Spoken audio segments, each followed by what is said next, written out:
Welcome back on capital news. चलिए देखते हैं दिल्ली की 25 फटाफट बड़ी खबरें। साथ ही डेली खबरों से अपडेट रहने के लिए चैनल को सब्सक्राइब करने के साथ वीडियो को लाइक करें।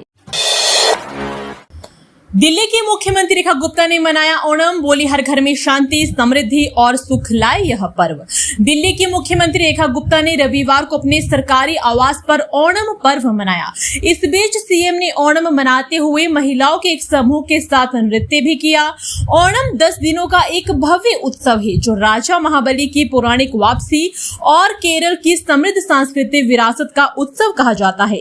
इस वर्ष यह पर्व मंगलवार 26 अगस्त से शुक्रवार 5 सितंबर तक मनाया जाएगा। दिल्ली में यूईआर 2 पर टोल के विरोध में पंचायत आंदोलन की बनेगी रणनीति। यूईआर 2 पर बने दिल्ली के पहले टोल प्लाजा को लेकर खाप व सामाजिक संगठनों की ओर से रविवार को आहूत पंचायत की तैयारियां पूरी कर ली गई है। मुंडका बक्करवाला टोल प्लाजा के पास होने वाली इस पंचायत में बाहरी दिल्ली के गांव खाप, RWA समेत विभिन्न संगठनों के नुमाइंदे टोल हटाने को लेकर प्रस्तावित आंदोलन की रणनीति को अंतिम रूप देंगे। खाप नेताओं के अलावा युवा संगठन 360 दिल्ली एनसीआर के नेता कार्यकर्ता दिन भर क्षेत्र में सक्रिय रहे और ग्रामीणों को कल होने वाली पंचायत का निमंत्रण भी दिया। सीएम रेखा गुप्ता ने लिया दिल्ली को खेल राजधानी बनाने का संकल्प, बोली पिछली सरकारों ने खेल को नहीं दिया महत्व। त्यागराज स्टेडियम में आयोजित संवाद कार्यक्रम में दिल्ली की मुख्यमंत्री रेखा गुप्ता ने कहा कि उनकी सरकार का लक्ष्य राजधानी को खेलों की राजधानी बनाना है। उन्होंने कहा कि उनका सपना है कि दिल्ली के खिलाड़ी विश्व स्तर पर पदक जीतकर लौटे और भारत का तिरंगा लहराए। इसी दिशा में दिल्ली सरकार ने खिलाड़ियों की पुरस्कार राशि में ऐतिहासिक बढ़ोतरी की है और उन्हें अंतर्राष्ट्रीय स्तर की सुविधाएं देने की तैयारी भी की है। दिल्ली वालों को ट्रैफिक जाम से मिलेगी राहत, कालकाजी और मोदी मिल फ्लाईओवर पर आ गया नया अपडेट। दक्षिणी दिल्ली में यातायात जाम को लेकर बदनाम स्थानों में शामिल सावित्री सिनेमा और कालकाजी में यातायात सुगम होगा। इन दोनों फ्लाईओवर बनाने की योजना के लिए मिट्टी की जांच शुरू हो गई है। निर्माण शुरू करने से पहले मिट्टी की जांच और भू तकनीकी सर्वे किया जा रहा है। इसके लिए गहरे बोरहोल खोदकर मिट्टी के नमूने लिए जा रहे हैं ताकि फ्लाईओवर की नींव के लिए सुरक्षित वहन क्षमता और उपयुक्त डिजाइन का निर्धारण हो सके। दिल्ली में खतरे के निशान से ऊपर बह रही यमुना, बाढ़ की चेतावनी के बीच 5 सितंबर तक बारिश का अलर्ट। हिमाचल प्रदेश में बारिश होने और हथनी कुंड से अधिक मात्रा में पानी छोड़े जाने से दिल्ली में पिछले कई दिनों से बाढ़ का खतरा बना हुआ है। इस मॉनसून में यमुना तीसरी बार खतरे के निशान 205.33 मीटर के ऊपर पहुंच गई है। इससे प्रशासन की चिंता बढ़ गई है। निचले इलाके में लोगों को सुरक्षित स्थानों पर जाने की सलाह भी दी जा रही है। पिछले कई दिनों से हरियाणा के हथनी कुंड से बड़ी मात्रा में पानी छोड़ा जा रहा है। शुक्रवार को प्रति घंटे 60,000 से 80,000 क्यूसेक तक पानी यमुना में छोड़ा जा रहा था। हरियाणा की तरफ से अधिक पानी आने के कारण दिल्ली के वजीराबाद बाजार से भी पहले की तुलना में अधिक पानी छोड़ा जा रहा है। इससे लोहा पुल के पास नदी का जलस्तर बढ़ रहा है। मुंडका बक्करवाला टोल प्लाजा पर महापंचायत 350 रुपए टोल टैक्स के विरोध में जुटी दर्जनों ग्राम पंचायतें। दिल्ली के मुंडका बक्करवाला टोल प्लाजा पर 350 रुपए टोल टैक्स से ग्रामीण परेशान है। बीते कई दिनों से इस टैक्स के खिलाफ विरोध प्रदर्शन जारी है। कई ग्राम पंचायतों ने इस टोल टैक्स के विरोध में धरना देने की चेतावनी दी थी। इसी क्रम में रविवार को सुबह से ही टोल प्लाजा पर लोगों की भीड़ जुटने लगी। दरअसल प्रधानमंत्री नरेंद्र मोदी के हाथों यूईआर 2 का उद्घाटन होने के बाद से ही ग्रामीण लगातार समाधान की मांग कर रहे हैं। मुंडका बक्करवाला टोल प्लाजा रविवार को महापंचायत की जा रही है। इस बीच टोल प्लाजा पर 2 दर्जन से अधिक गांव के ग्रामीण एकत्र हुए। इस बीच किसी भी प्रकार के अनहोनी को रोकने के लिए बड़ी संख्या में पुलिस बल की तैनाती की गई है। वहीं पुलिस ने जब महापंचायत को रोकने का प्रयास किया तो ग्रामीणों ने एक सुर में इसका विरोध भी किया। विरोध बढ़ता देख पुलिस को पीछे हटना पड़ा। फिलहाल शांतिपूर्वक टोल प्लाजा पर महापंचायत की जा रही है। दिल्ली के लाजपत नगर में आवारा कुत्ते पर पत्थर उठाना पड़ा भारी। डॉग लवर ने हंगामा कर दंपति को पीटा। दक्षिणी पूर्वी जिला के लाजपत नगर में आवारा कुत्ते पर पत्थर उठाना एक दंपति के लिए भारी साबित हो गया। आरोप है कि पत्थर उठाए देखकर पड़ोस के डॉग लवर ने दंपति के साथ मारपीट कर दी। जब पुलिस मौके पर पहुंची तो डॉग लवर ने जमकर हंगामा किया। इस मामले में पीड़ित पक्ष ने पुलिस को शिकायत दी। लाजपत नगर निवासी व्यक्ति ने बताया कि उनका भांजा अपनी पत्नी के साथ पास में रहता है। वे दोनों शुक्रवार रात को मेरे घर आए थे। वे दोनों गली में आइसक्रीम खाने जा रहे थे। कुछ दूर जाने पर आवारा कुत्ते ने उन्हें घेर लिया। इस पर भांजे ने कुत्ते को डराने के लिए पत्थर उठाए। दिल्ली वालों को खूंखार कुत्तों से मिलेगी राहत। द्वारका और बिजवासन में बनेगा डॉग शेल्टर सेंटर। दिल्ली की सड़कों से खूंखार कुत्तों को हटाकर शेल्टर होम में रखने के सुप्रीम कोर्ट के आदेश के बाद से एमसीडी ने इस दिशा में प्रयास शुरू कर दिया है। उसने खूंखार कुत्तों को रखने की मौजूदा क्षमता को कुछ माह में बढ़ाकर दोगुनी करने की तैयारी की है। अभी एमसीडी के शेल्टर होम में कुत्तों को रखने की मौजूदा क्षमता 4000 है, जिसे कुछ माह में 8000 तक किया जाएगा। इसके लिए सेक्टर 29 द्वारका व बिजवासन में डॉग शेल्टर सेंटर बनाया जाएगा। इसके तैयारियों के मद्देनजर स्थायी समिति अध्यक्ष सत्या शर्मा ने मसूदपुर, बिजवासन और द्वारका में 5 पशु जन्म नियंत्रण सेंटरों का निरीक्षण किया। उनके साथ आवारा कुत्तों की समस्या को लेकर गठित एमसीडी की उप समिति के अध्यक्ष सुंदर सिंह, शिक्षा समिति के अध्यक्ष एवं उप समिति के सदस्य योगेश वर्मा, अतिरिक्त आयुक्त LD मेघवाल, अतिरिक्त निदेशक हेमंत कौशिक, जोनल अधिकारी तथा पशु चिकित्सा विभाग के अन्य वरिष्ठ अधिकारी उपस्थित रहे। दिल्ली के RML अस्पताल में 10 महीने से NIT बंद। एलाइचा के भरोसे ब्लड बैंक।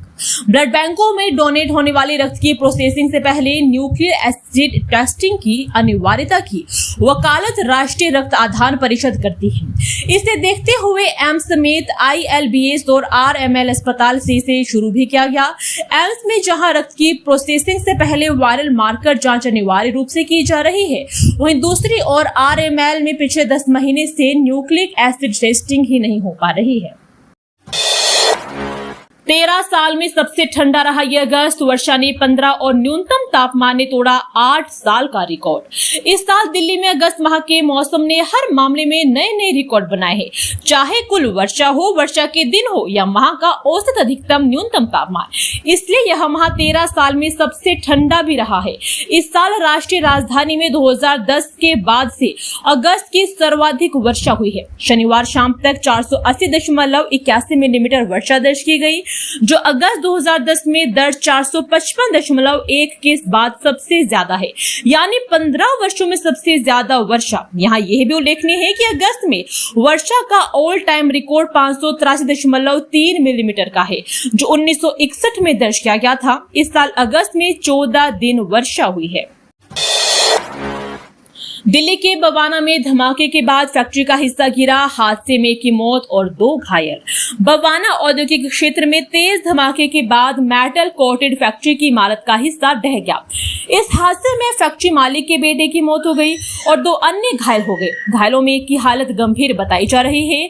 धमाका इतना जबरदस्त था कि 3 मंजिला इमारत के भूतल का अगला हिस्सा पूरी तरह से ढह गया और दूसरी मंजिल को भी नुकसान पहुंचा है।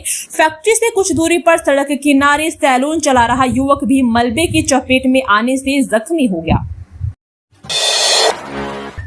पीछे के दरवाजे से राजधानी में बिजली महंगी करने की तैयारी। DERC पर डिस्कॉम को लाभ पहुंचाने का आरोप। डिस्कॉम को बिजली खरीद समायोजन शुल्क वसूलने का अधिकार दिए जाने की तैयारी है। इसके लिए दिल्ली विद्युत विनियामक आयोग ने ड्राफ्ट नोटिफिकेशन जारी किया है। इसका विरोध शुरू हो गया है। रेजिडेंट वेलफेयर एसोसिएशन के प्रतिनिधियों का कहना है कि इस कदम से डिस्कॉम की मनमानी बढ़ेगी। पहले से उपभोक्ताओं से कई तरह के अधिभार वसूले जा रहे हैं। विनियामक संपत्ति वसूलने को लेकर सुप्रीम कोर्ट के निर्णय से भी उपभोक्ताओं पर बोझ बढ़ने वाला है। 2 साल में 50 से अधिक मौतों के बाद चेती दिल्ली सरकार, अब कराया जा रहा है ड्रोन से सर्वे। स्वतंत्रता दिवस 15 अगस्त को उत्तर पूर्वी दिल्ली से वेलकम इलाके में पतंग लूटने के दौरान 7 साल का बच्चा खुले नाले में गिर गया। 2 दिन बाद उसके शव को नाले से निकाला जा सका। इसी तरह 10 जुलाई को नजफगढ़ के प्रेम विहार में खेलते हुए 11 वर्ष की बच्ची खुले नाले में गिर गई। उसकी किस्मत अच्छी थी कि लोगों की नजर उस पर पड़ गई। वहां काम कर रहे एमसीडी कर्मी ने रस्सी बांध तुरंत ही नाले में छलांग लगा दी और बच्ची को बाहर निकाल लिया। पीएम नरेंद्र मोदी और उनकी मां के अपमान पर फूटा गुस्सा, दिल्ली में कांग्रेस के खिलाफ भाजपा का प्रदर्शन। बिहार में राहुल गांधी की वोटर अधिकार यात्रा में प्रधानमंत्री नरेंद्र मोदी और उनकी माता के लिए अपमानजनक भाषा के प्रयोग से भाजपा में नाराजगी है। शनिवार को बड़ी संख्या में कार्यकर्ताओं ने कांग्रेस मुख्यालय के नजदीक प्रदर्शन कर रोष जताया। उन्होंने राहुल गांधी व लालू यादव से क्षमा मांगने की मांग की। प्रदेश भाजपा अध्यक्ष वीरेंद्र सचदेवा के नेतृत्व में पुलिस बैरिकेड तोड़कर कांग्रेस मुख्यालय की ओर बढ़ रहे थे। प्रदर्शन को रोकने के लिए पुलिस ने पानी की बौछारें डाली, जिससे कई भाजपा नेता घायल हो गए। दिल्ली जू में H5N1 बर्ड फ्लू की जांच तेज, 1350 से अधिक जानवरों के लिए जाएंगे सैंपल। यूपी के बाद दिल्ली राष्ट्रीय प्राणी उद्यान में फैले H5N1 एवियन इन्फ्लुएंजा ने चिड़ियाघर प्रशासन और पशु चिकित्सकों की चिंता बढ़ा दी है। इस फ्लू की पुष्टि होने के बाद चिड़ियाघर में मौजूद पक्षियों और जानवरों की जांच के लिए सैंपल लेने की प्रक्रिया शुरू कर दी गई है। इसके अलावा बर्ड फ्लू की रोकथाम के लिए चिड़ियाघर प्रशासन ने चारों ओर बैरिकेडिंग कर चिड़ियाघर की सीमा को पूरी तरह सील कर दिया है और आम दर्शकों की आवाजाही पर भी रोक लगा दी है। दिल्ली हाई कोर्ट का बड़ा फैसला, वैवाहिक विवाद में व्यभिचार साबित करने के लिए मोबाइल लोकेशन डाटा मंगाना वैध। दिल्ली हाई कोर्ट ने स्पष्ट किया है कि वैवाहिक मामलों में व्यभिचार के आरोप की जांच के लिए कोई पति पत्नी या प्रेमी के मोबाइल फोन का लोकेशन डेटा मंगवा सकती है। न्यायमूर्ति अनिल खेत्रपाल और न्यायमूर्ति हरीश वैद्यनाथन शंकर की पीठ ने कहा कि जहां व्यभिचार का आरोप है वह सबूत अक्सर परोक्ष होते हैं। होटल में ठहरने, संचार पैटर्न या संपर्क के सबूत इस मामले में अहम हो सकते हैं। कॉल रिकॉर्ड और लोकेशन डाटा यदि केवल शिकायत में बताए गए समय अवधि तक सीमित हो तो ये सीधे मुद्दे से संबंधित है, इन्हें खारिज नहीं किया जा सकता है। सीएम रेखा गुप्ता ने कहा, पदक लाने वाले खिलाड़ियों को देंगे नौकरी, दिल्ली को बनाएंगे खेलों की राजधानी। मुख्यमंत्री रेखा गुप्ता ने शनिवार को कहा कि वे दिल्ली को खेलों की भी राजधानी बनाना चाहती है।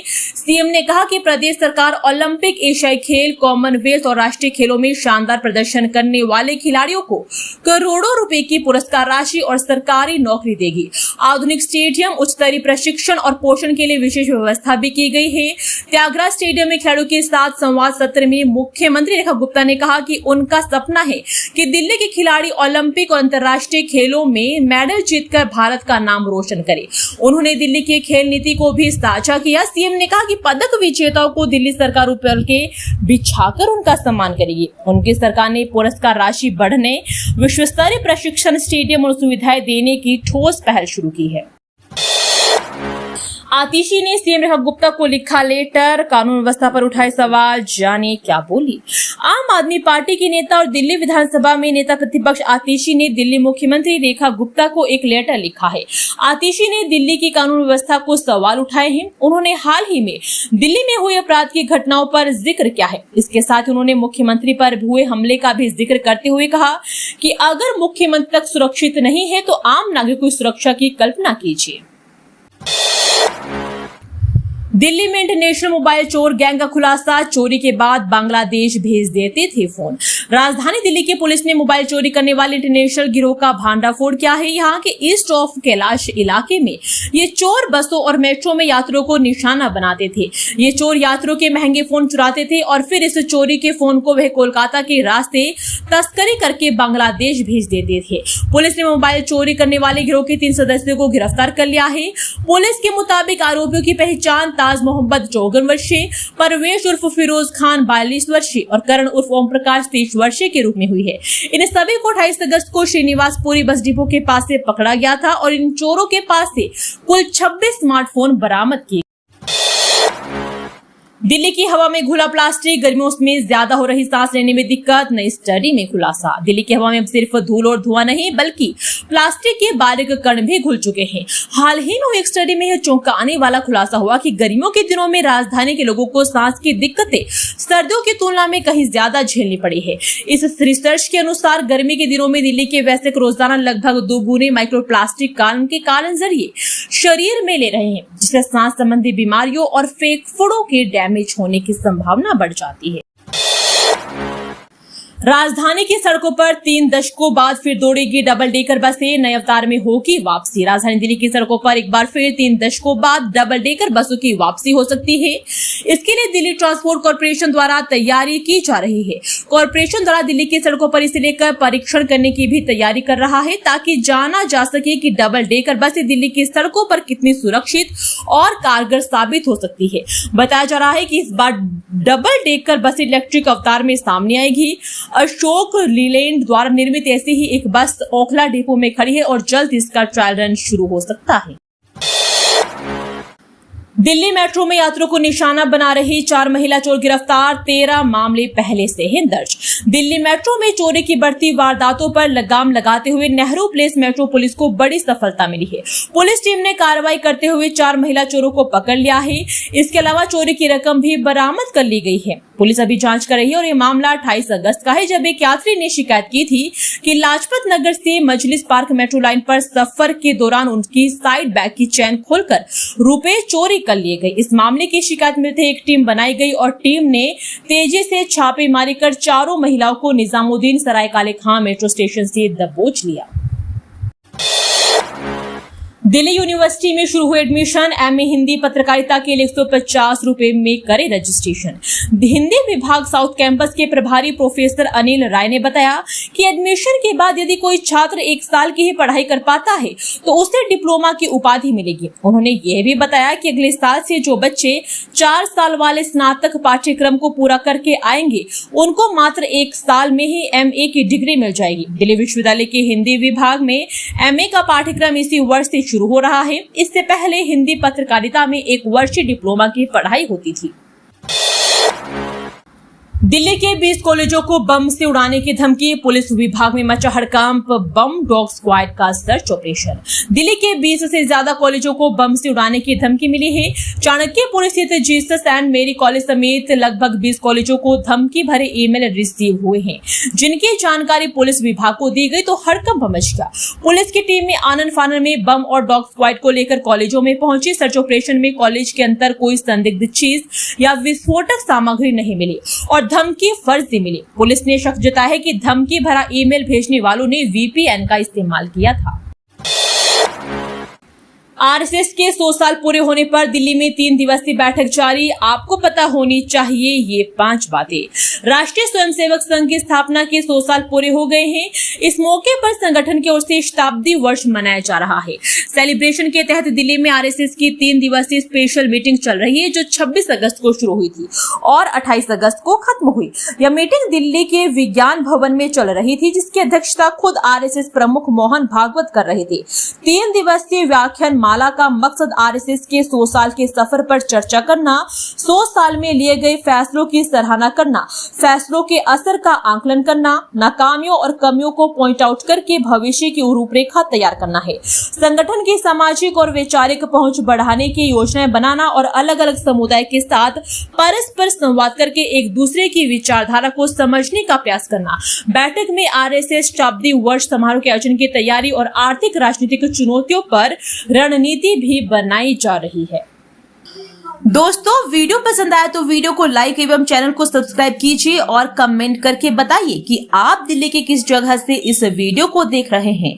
जय हिंद, वंदे मातरम।